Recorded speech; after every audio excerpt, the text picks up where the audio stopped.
신약성경 18쪽 마태복음 11장 28절 말씀, 우리 다 같이 함께 한 목소리로 합독하시겠습니다. 수고하고 무거운 짐진 자들아 다 내게로 오라. 내가 너희를 쉬게 하리라. 아멘. 할렐루야. 옆에 있는 분들과 인사 나누겠습니다. 반갑습니다. 예, 감사합니다. 오늘은 마태복음 11장 28절 우리 너무나 잘 아는 말씀을 가지고 내려놓음이라는 제목으로 함께 은혜를 나누려고 합니다.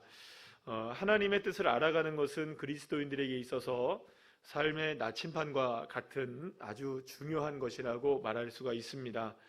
우리가 하나님의 뜻을 명확하게 알아야 사실은 하나님의 뜻 가운데 우리가 거할 수도 있고, 주님이 원하시는 걸 알아야 우리가 그 길로 걸어갈 수가 있지 않겠습니까? 그런데 여러분들 그거 아십니까? 하나님의 뜻을 명확하게 알고 그 길을 가는 사람은 사실상 거의 없다는 것이죠. 여러분들 어떻습니까? 여러분들은 하나님의 뜻을 딱 알고 그 길로 가십니까? 오른쪽으로 갈까 왼쪽으로 갈까 할 때 하나님이 왼쪽으로 가거라 이렇게 하십니까? 네? 오른쪽으로 가려고 할 때 하나님이 아니다 직진해라 이렇게 하십니까? 그때마다 하나님의 뜻을 알려주시나요? 그러신 분 있으면 제가 그분의 밑에 들어가서 좀 어떻게 이렇게 하시나 하나님이 좀 배우고 싶은 마음도 있겠네요. 그러니까 사실은 우리가 성경에 봐도 그렇고요, 지금 우리 주변에 있는 많은 분들도 그렇고 저 역시도 마찬가지고, 하나님이 이쪽으로 가라, 이렇게 해라, 저렇게 해라, 이것이 반드시 하나님의 뜻이다, 이거 해야 된다, 딱 이렇게 해주시는 하나님, 그런 하나님을 우리가 만나기 그렇게 쉽지가 않아요. 거의 어떻게 보면은 이건 어떻게 말해야 될까요? 없다고 얘기하면 안 되겠지만 거의 없다. 이건 무슨 말이냐? 그럼 하나님이 우리에게 뜻을 알려주는 것이 아니냐? 여러분, 하나님은 우리에게 뜻을 알려주십니다. 그런데 우리가 알지 못해요. 무슨 말이냐면 여러분들, 마치 이런 거죠. 여러분들, 하나님이 만약에 우리에게 우리에게 부를 허락해 주시고 우리에게 돈을 많이 벌게 해주시겠다고 약속하셨다고 쳐봐요. 아멘. 기분 좋으시죠? 그래도 기분 좋아야죠. 그런데 구체적으로 무엇으로 돈을 벌지를 가르쳐주지 않는다는 거예요. 네. 그러니까 말하자면 예를 들어서 여러분들 로또 사실 분들 계시잖아요, 그죠? 예를 들어서 6개의 번호가 있는데 6개의 번호를, 그러니까 말하자면 이런 겁니다. 그래, 하나님이 내게 로또 혹시 당첨되게 하실까? 이런 마음은 먹을 수 있잖아요, 누구나, 그죠? 그런데 번호는 안 가르쳐 주신다는 거예요. 이해가 되시죠? 그러니까 하나님이 뭔가 우리에게 명확하게 이거다라고 얘기해 주시고 그 길을 가게 하시지 않는다는 거예요. 오늘 우리 찬양 부른 것처럼 큰 산아 내가 무엇이든지 스룹바벨 앞에서 평지가 되리라. 아멘. 근데 평지가 어떻게 되는 건 안 가르쳐 주신다는 거예요. 이해가 되십니까? 그러니까 평지가 되기는 하시는데 하나님이 우리에게 시온의 대로의 길을 여시기도 하시고, 때로는 우리에게 기적의 역사를 베풀어 주기도 하시고, 하나님이 우리와 함께 하시기도 하시고, 우리에게 기도의 응답도 하시고, 할렐루야. 그런데 어떻게 하신다는 건 안 알려주신다는 거예요. 어떻게 하실까? 도대체 어떻게 우리에게 그 일을 이루어내실까? 성경에 나오는 대부분의 사람들은 자신이 갈 길을 알지 못하고 걸어갔습니다. 어떻게 해야 하는지 모르고 한 거예요. 그런데 놀라운 사실은 그렇게 했음에도 불구하고 하나님은 그곳에 역사하셨다는 거죠. 그러면 여러분, 우리가 한 가지 분명하게 알아야 되는 한 가지가 있어요. 알고 가진 않아도 믿음을 가지고 가면 거기에 하나님 역사가 있더라는 거죠. 이게 중요한 겁니다. 그러니까 알고 모르고는 중요한 게 아니에요, 여러분. 아니, 몰라도 상관은 없는 거예요. 안다고 해서 될 것도 아니에요, 여러분들. 여러분, 알아서 갔더니 거기에 정말 하나님의 은혜가 있던가요? 저도 안다고 해서 간 길이 있었어요. 그런데 거기에 없더라고요, 그게. 여기가 아닌가 보다. 또 다른 길을 가보는 거예요. 그런데 거기를 가보니까 또 거기가 아닌 거예요. 그런데 엉뚱하게 가보니까 거기가 거긴 거예요, 여러분. 이런 경우들이 얼마나 많은지 몰라요. 그러니까 사실은 우리에게 중요한 건 뭐냐면 알지는 못해요. 갈 바를 알지는 못해요. 어떻게 해야 할지 알지는 못해요. 그러나 믿음을 가지고서 가면은 거기에 하나님의 역사가 있더라는 것이죠. 여러분, 세례 요한 잘 아시죠? 세례 요한은 예수님이 오시기 전에 예수님이 오시는 길을 예비하신 사람이에요. 그래서 이 사람은 처음부터 완전히 나시린으로 구별이 되어서 광야에 나가서 아예 석청과 메뚜기만 먹으면서 살았던 인생이었어요. 누구만을 바라보며 살았습니까? 메시아 예수. 예수님이 오실 것만 기대하고 있었어요. 예수님이 오실 것만 바라보고 있었어요. 그래서 많은 사람들이 주께로 돌아오는데 길을 열었어요. 회개하라, 천국이 가까웠다. 나는 지금 너희들에게 물로 세례를 주지만 내 뒤에 오실 이는 성령으로 너희들에게 세례를 줄 것이다. 내가 그분의 신발끈을 묶을 수도 없을 만큼의, 그분은 위대하신 여호와 하나님께서 보내시는 메시아이시다. 너무나 정확하게 세례 요한은 예수님을 알고, 메시아를 알고 있었어요. 그리고 그를 만나게 됩니다. 그러자 보자마자 그가 메시아인 걸 안 거예요. 예수님이 나에게 세례를 베풀어 달라고 얘기합니다. 그때 세례 요한이 뭐라고 합니까? 아니, 내가 어찌 당신에게 세례를 베풀 수 있습니까? 당신이 나에게 세례를 베풀어야죠. 아니다, 나에게 세례를 베풀어라. 그리고 예수님에게 누구와 세례를 베풉니까? 세례 요한이 세례를 베풀어요. 예수님에게 세례까지 베풀었어요. 그런데 여러분, 이 장면 바로 직전에 어떤 장면이 있었느냐? 예수님에게 세례 요한 앞에 예수님이 쫙 걸어오는 장면이 있었어요. 그때 세례 요한이 뭐라고 얘기하느냐? 요한복음 1장 29절 말씀 우리 다 같이 한번 읽어볼까요? 시작. 이튿날 요한이 예수께서 자기에게 나오심을 보고 이르되 보라, 세상 죄를 지고 가는 하나님의 어린 양이로다. 아멘. 예수님이 여러분 누구인 줄 알았습니까? 메시아인 걸 알았던 거예요. 예수님이 세례를 받으실 때는 여러분들 놀랍게도 하늘이 열리고 성령이 비둘기같이 내리는 것이 보이기까지 했다고 성경은 여러분 마태복음 3장에 기록하고 있어요. 그러니까 여러분, 이 정도쯤이면 예수님이 메시아라는 걸 알았을까요? 몰랐을까요? 모르면 이상하죠. 아니, 딱 오면서 딱 오니까 와, 하나님의 어린 양이다. 세례를 딱 베푸니까 확 팍. 그리고 평생을 누구를 만나기 위해 살았습니까? 메시아. 그런데 그분이 예수님인 걸 알았던 거예요. 그리고 여러분, 이 정도쯤이면 세례 요한은 분명히 예수님인 걸 알아야 하잖아요. 그죠? 아니, 맞나요? 아닌가요? 그런데 여러분들, 성경을 읽어보면 이상한 장면 하나가 나와요. 세례 요한이 감옥에 갇히게 됩니다. 그래서 감옥에 갇혀서 더 이상 활동을 못하게 돼요. 그런데 세례 요한의 제자들이 세례 요한을 찾아갑니다. 그때 세례 요한이 세례 요한의 제자들에게 이렇게 얘기합니다. 야, 너희들 예수라는 사람을 찾아가라. 그리고 오실 그이가 당신이 맞는지를 분명하게 물어봐라. 아니, 이거 무슨 얘기예요 지금? 평생을 예수님 오시는 것을 맞이하면서 살았던 그, 예수님이 걸어오실 때에 하나님의 어린 양이다라고 말했던 그, 세례를까지 베풀면서 하늘의 문이 열리고 사랑하는 아들이라는 음성까지 들었던 세례 요한, 그 사람이 지금 예수님이 맞나? 틀린가?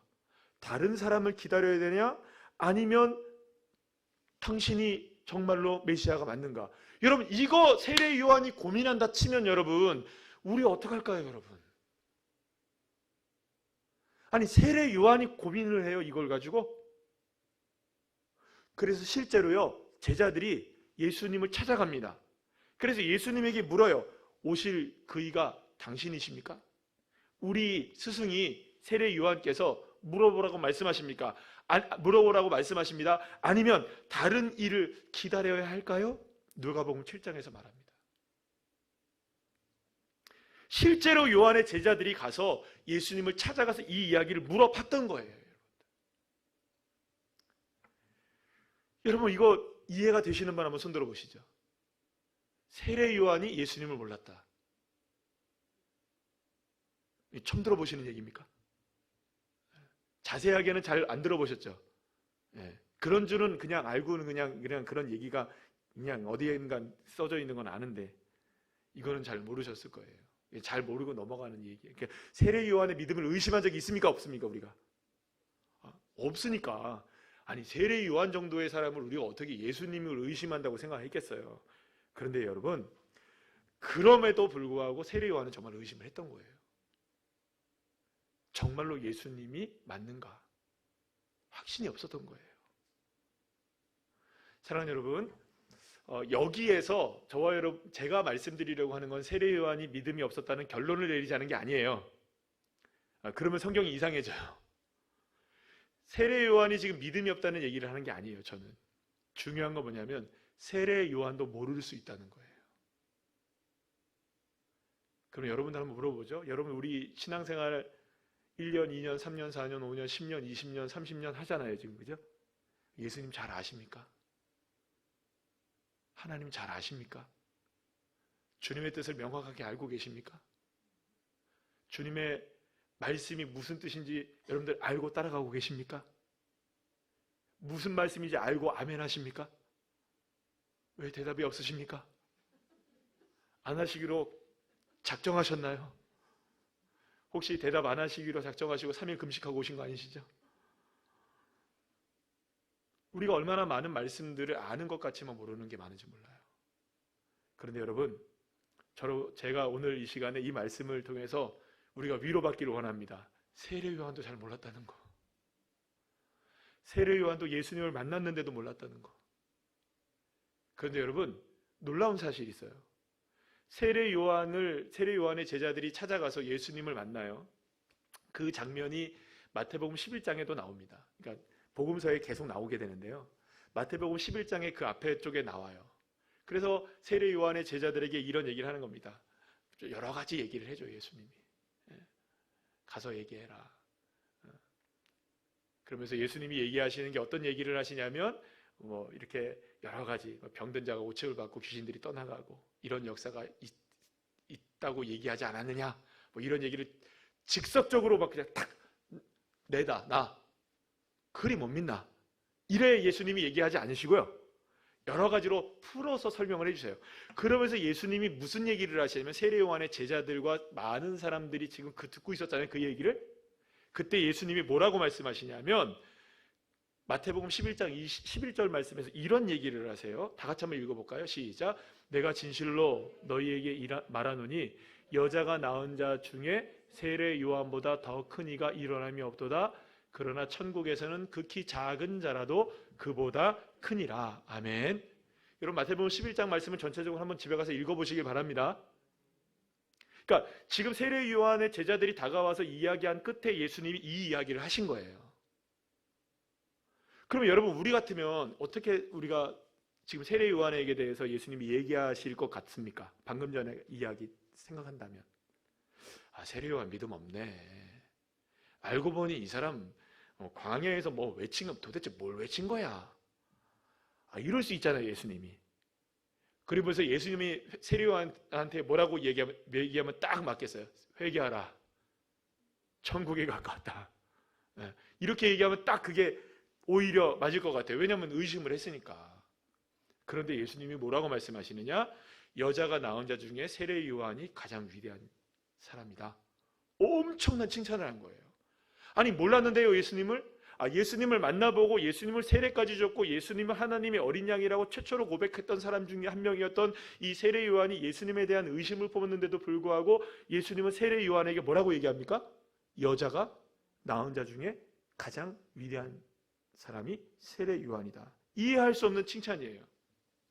어쩌면 예수님이 세례 요한 정도의 사람이 예수님을 알아보지 못한 것을 가지고 책망하실 수도 있었을 거예요. 그런데 예수님이 그렇게 하지 않으셨던 거예요. 그래서 여러분 여기서 우리가 한 가지 분명하게 알 수 있는 것 하나가 뭐냐 하면 예수님은 세례 요한이 예수님을 제대로 알지 못했잖아요. 그죠? 솔직히 말해서 그냥 갔어도 잘 생각해보세요. 여러분 감옥에 갇혀 있으니까 예수님을 만날 수 있을 거라고 생각하지 못했을 수 있잖아요. 그럼 여러분 모든 사람들 제자들도 그렇고요. 예수님도 그렇고 우리가 지금 만약에 이 세례 요한이 제자들을 불러놓고 제자들을 불러놓고 야 이렇게 물어봐라라고 얘기만을 안 했더라면 우리가 세례 요한이 아는지 모르는지에 대해서 알았을까요? 몰랐을까요? 몰랐겠죠. 당연히 세례 요한은 누구를 알았다. 예수님을 정말 잘 알았다라는 것으로 결론을 지어버리고 그냥 끝낼 수도 있죠. 그런데 왜 굳이 세례 요한은 내가 모르고 있다는 것을 알렸을까요? 왜 내가 모르고 있다는 걸 알렸을까요? 여러분 이게 중요한 겁니다. 여러분 모르는 거 괜찮아요. 여러분 몰라도 괜찮아요. 잘 몰라도 상관없다는 얘기예요. 중요한 건 뭐냐? 오히려 아는 척하지 말고 모르는 척하는 게 맞다는 거죠. 모르는 척이 아니라 모르는 걸 알리는 게 맞다는 거죠. 모르는 척하고 지나가지 말고 모른다고 고백할 수 있는 사람, 정직하게 나 하나님이 그 일을 어떻게 이루어내실지 난 알 수 없어요.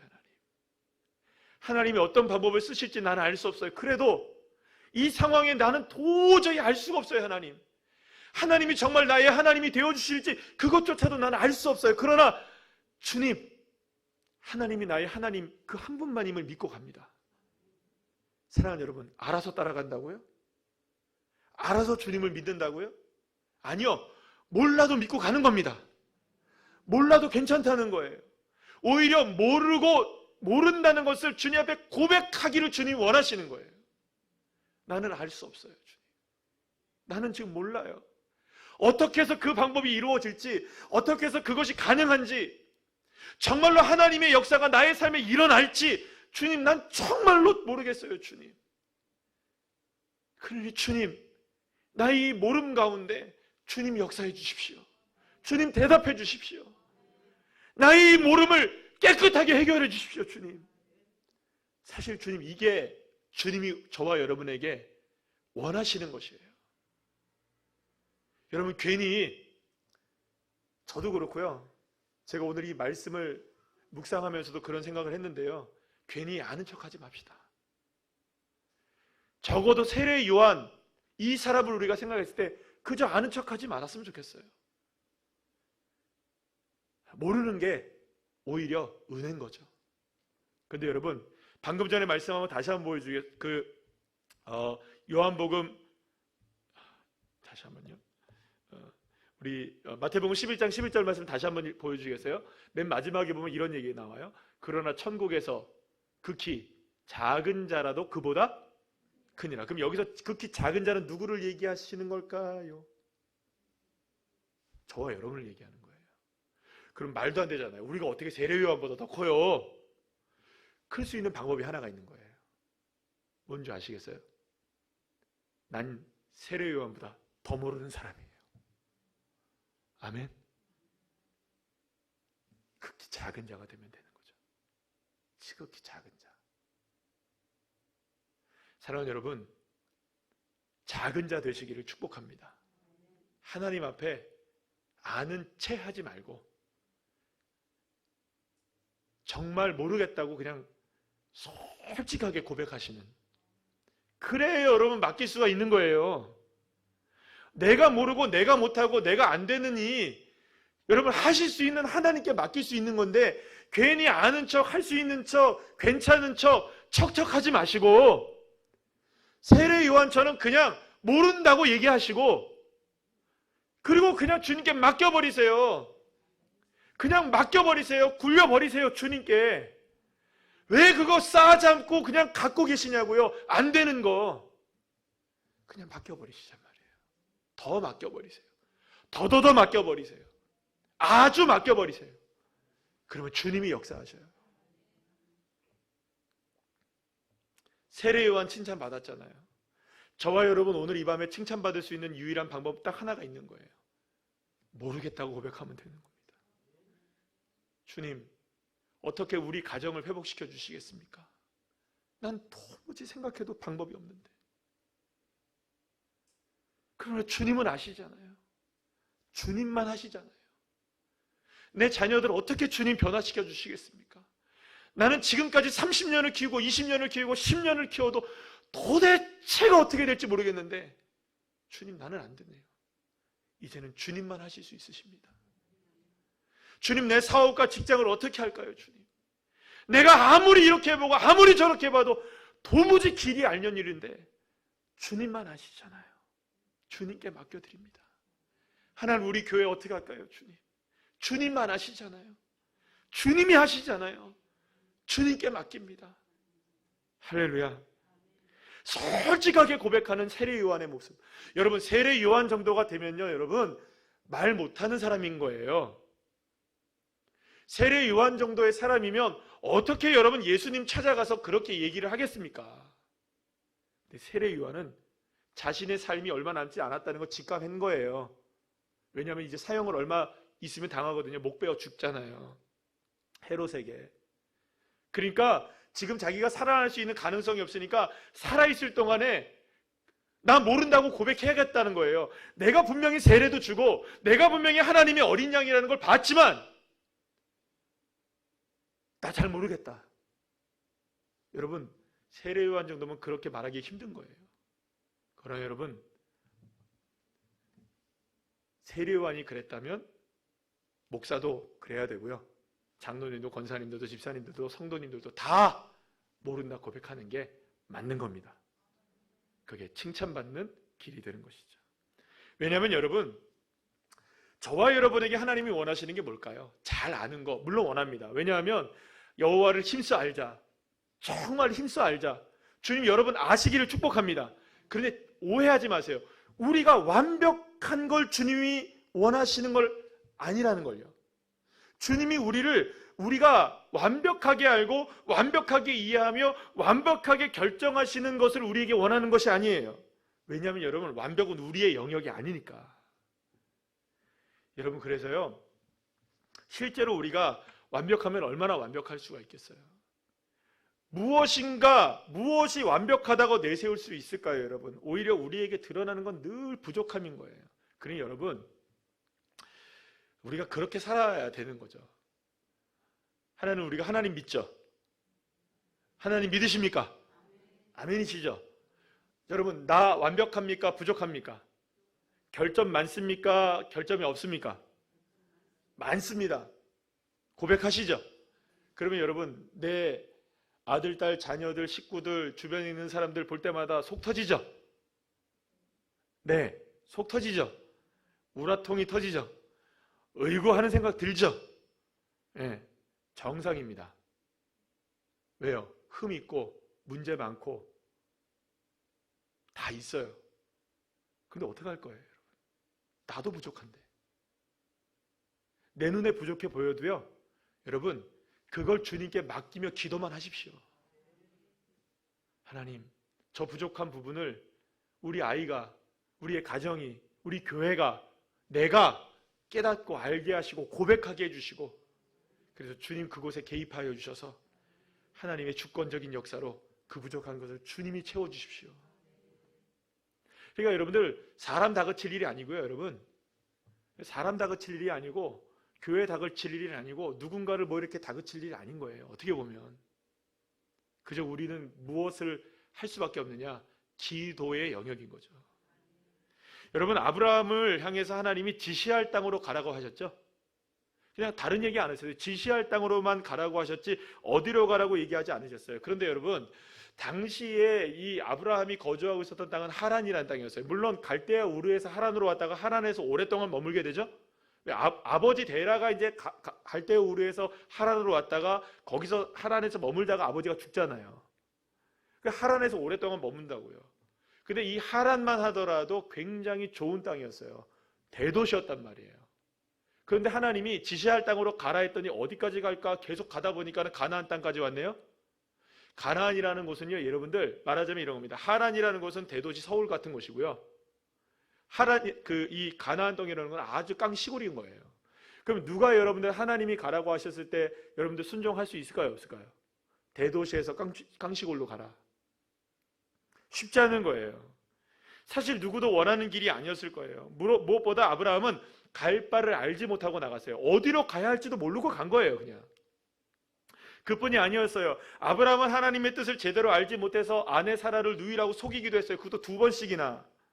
하나님이 원하셨던 땅이 아닌 다른 땅에 내려가기도 했었어요. 다른 땅으로 가기도 했어요, 여러분. 하나님이 원하시는 아들이 아니라 자기가 원하는 아들을 낳기도 했어요.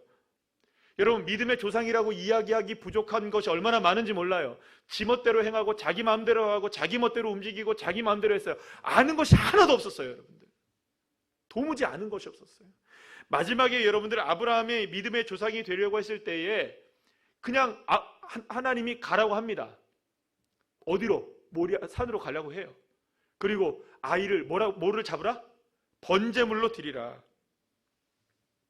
여러분, 근데 번제물을 드리는 그 결정적인 장면이 어쩌면 아브라함의 믿음의 절정이라고 볼 수가 있는데, 그러면 여러분들 우리가 생각해 봅시다. 아브라함은 왜 아들을 번제물로 바칠 수 있었을까요? 왜 하나님이 바치라고 했을까요? 이유 알았을까요? 몰랐을까요? 이유 알았을까요? 몰랐을까요? 몰랐어요. 묻지 않았어요. 하나님 앞에. 몰랐어요. 그런데 모르는데 한 거예요, 여러분. 사랑하는 여러분, 몰라도 하셔야 돼요. 몰라도 믿으셔야 돼요. 이해가 안 돼도, 정답이 안 나와도, 방법이 없어도 주님은 믿으셔야 합니다. 하나님은 믿으셔야 해요. 아무리 생각해봐도 말도 안 되는 명령이라 할지라도, 갈 바를 알지 못했다 할지라도, 그래서 하란을 떠나서 가나안에 도착했다 할지라도, 그렇기 때문에 여러분들 알았기 때문에 모리아산으로 갔을까요? 알았기 때문에 여러분들 하란을 떠나서 저기 가나안 땅으로 갔을까요? 아니에요. 아무것도 몰랐지만 한 거예요. 아무것도 몰랐지만. 오히려 여러분, 몰랐기 때문에 맡길 수 있었고요, 몰랐기 때문에 갈 수 있었던 거죠. 알면 안 가는 거예요, 여러분. 알면 안 나가는 겁니다. 여러분, 모르면 내려놓기가 쉬운 거예요. 왜 못 내려놓는 줄 아십니까, 여러분? 왜 못 내려놓을까요? 아는 게 많아서 그런 거예요. 내 방법이 많으니까 안 내려놓는 거죠. 내 뜻이 아직 살아있으니까 못 내려놓는 거죠. 내려놓음 많이 얘기하고 내려놓겠습니다 주님 얘기해도요, 내가 알고 있는 게 너무 많으니까 내려놓지 못하는 거예요. 다니엘과 세 친구들이 여러분들 포로로 끌려가서 어린 시절에 느부갓네살 왕이 주는 산의 진미를 먹게 됩니다. 그런데 여러분, 산의 진미를 앞에 딱 놔두고 나서 거절하기로 뜻을 정해버려요. 여러분, 어떤 일이 일어나게 될지 알았을까요? 몰랐을까요? 몰랐을 거예요. 아니, 어떤 일이 일어나는 것은 가깝다고 느껴졌을까? 이거 먹지 않으면 죽을 수도 있다. 그러나 여러분, 그 뜻과 그 모든 것들은 내 영역이 아닌 거예요. 나는 그저 누구를 믿겠다. 이 상황 속이 나를 아무리 압박해오고, 아무리 나를 옥죄어오고, 아무리 나를 사지로 몰아넣는 상황이라 할지라도, 어떻게 될지 모르지만, 심지어 내가 죽을지도 모르지만, 그러나 나는 결단하겠다. 주님의 뜻을 따르기로. 어떤 불이익이 다가온다 할지라도 뜻을 정하겠다. 다니엘서 1장 8절 말씀 우리 다 같이 한번 읽어볼까요? 시작. 다니엘은 뜻을 정하여 왕의 음식과 그가 마시는 포도주로 자기를 더럽히지 아니하리라. 아멘. 사랑하는 여러분, 이렇게 뜻을 정하면 어떤 일이 다가올지를 알 수는 없었지만, 미래에 어떤 일이 일어난다 할지라도 나는 하나님 포기할 수는 없습니다. 모르면 몰라도 나는 주님은 믿고 갑니다. 여러분, 그러면 이렇게 생각해 보시죠. 하나님은 아십니까? 우리가 하나님을 알고 계시죠? 그러니까 잘 아셔야 돼요. 하나님을 속속들이 다 알지는 못하죠, 우리가. 그럼 하나님은 알고는 계시죠? 하나님 믿고는 계시죠? 그것만 있으면 되는 거예요. 다른 건 다 몰라도 돼요. 하나님만 아시면 돼요.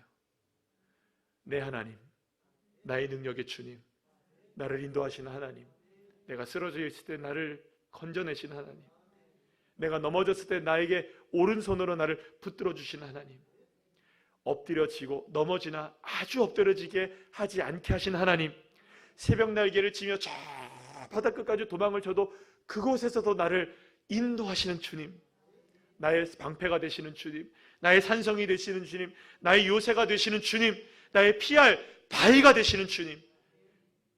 할렐루야. 그분께 모든 것을 맡기는 것이죠.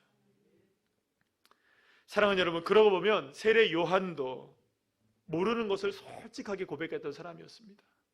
아브라함도 왜 이삭을 바쳐야 하는지 몰랐어요.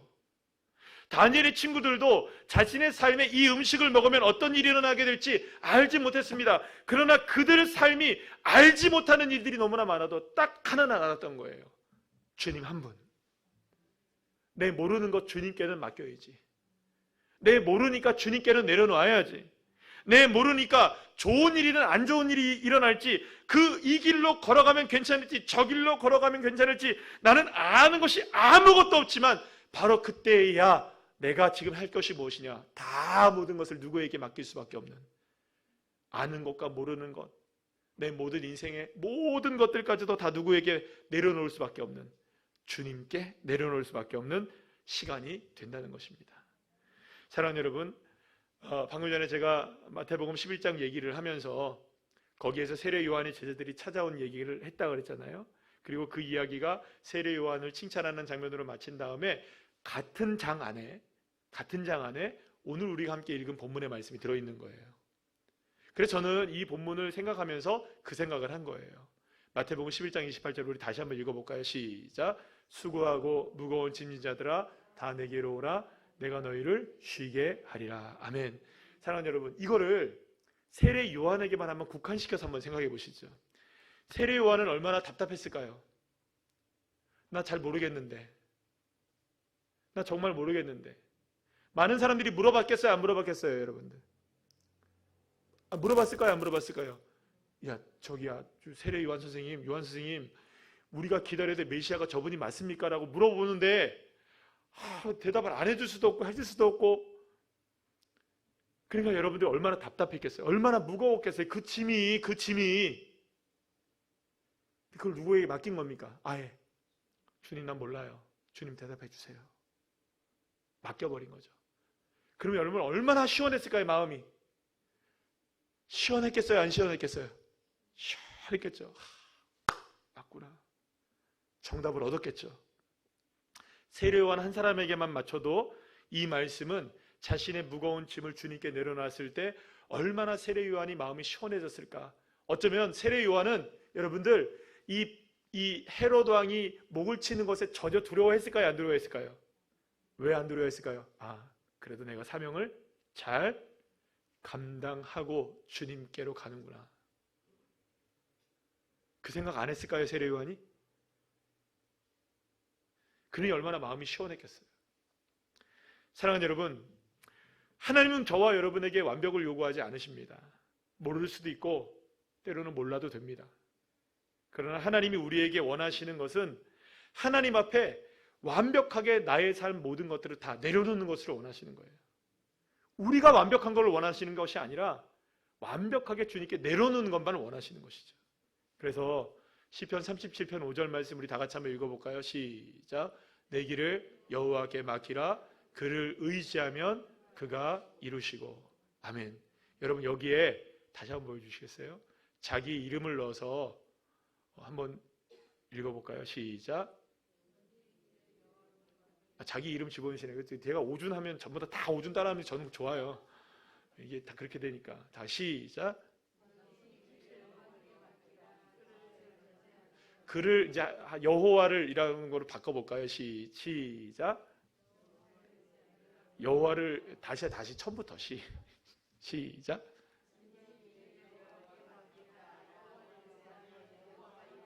아멘. 여러분들의 길을 그냥 주님께 맡기십시오. 그 길의 선택이 맞는지 안 맞는지 이거 생각하지 마시고요. 그저 맡기십시오. 주님 내가 이 길을 걸어가는데 잘 모르겠어요. 이 길이 맞는지 안 맞는지 잘 모르겠어요. 그러나 주님 내려놓습니다. 주님께 맡깁니다. 비록 설령 이 길이 좁은 길이라 할지라도 사람들이 찾지 않는 이 길이라 할지라도 이 길 끝에 주님이 나의 주님이 되어주시는 것을 만나게 하실 줄로 믿고 갑니다. 주님. 여러분 기도의 응답은요 어떤 사람에게 그러면 주어질까요? 주저함 없이 하나님 앞에 내려놓는 자에게 주님은 응답해 주시는 거죠. 그래서 여러분들 하나님의 축복은 뭔가 이렇게 생각을 해보면 하나님이 우리에게 축복하실 때 그 장면들을 우리가 쭉 생각해 보면 정말 하나님 앞에 우리가 어린아이처럼 주님을 바라보며 내려놓을 때가 주님 우리를 축복하시는 시간들이라고요. 아무것도 없을 때 차라리 의지할 것 없어서 주님만 바라볼 때. 그렇기 때문에 여러분 내려놓으면은 망설임이 없어야 돼요. 따라합시다. 내려놓으면은 망설임이 없어야 한다. 과감히 내려놓으시길 축복합니다. 할 수 없음을 인정할 때 하나님이 하십니다. 나로서는 불가능함을 고백할 때 하나님은 드디어 가능성의 길을 열어주시는 것이죠. 내 힘으로 안 된다는 것을 고백할 때 비로소 하나님의 능력이 나의 능력이 되어지는 겁니다. 사랑하는 여러분, 그 하나님 오늘 저녁에 만납시다. 주님이 여러분들을 위로해 주시고 여러분들 우리가 오늘 이 밤에 기도할 때 솔직하게 좀 기도했으면 좋겠어요. 주님, 도무지 알지 못하겠습니다. 어떻게 할지를 알지 못하겠어요, 주님. 방법도 모르겠어요, 주님. 그저 주님만 의지합니다. 그럼 우리는 계속 방법만 생각하거든요. 저도 마찬가지예요. 여러분들 하나님한테 맡긴다고 해놓고도요, 하루에도 몇 번씩 계산기 두드리고 있어요, 제가. 하나님께 맡긴다고 하면서도 그래요. 저도 그래요. 그러면서도 아니지. 또 맡기고. 그래요, 여러분. 오늘 여기까지 오실 때까지도 계산기 두드려서도 지금 이 시간만큼은 계산기 꺼버리시고 주님께 맡겨버리셔서 주님의 응답의 축복을 받는 저와 여러분 한 분 한 분들 다 되시기를 간절히 축복합니다.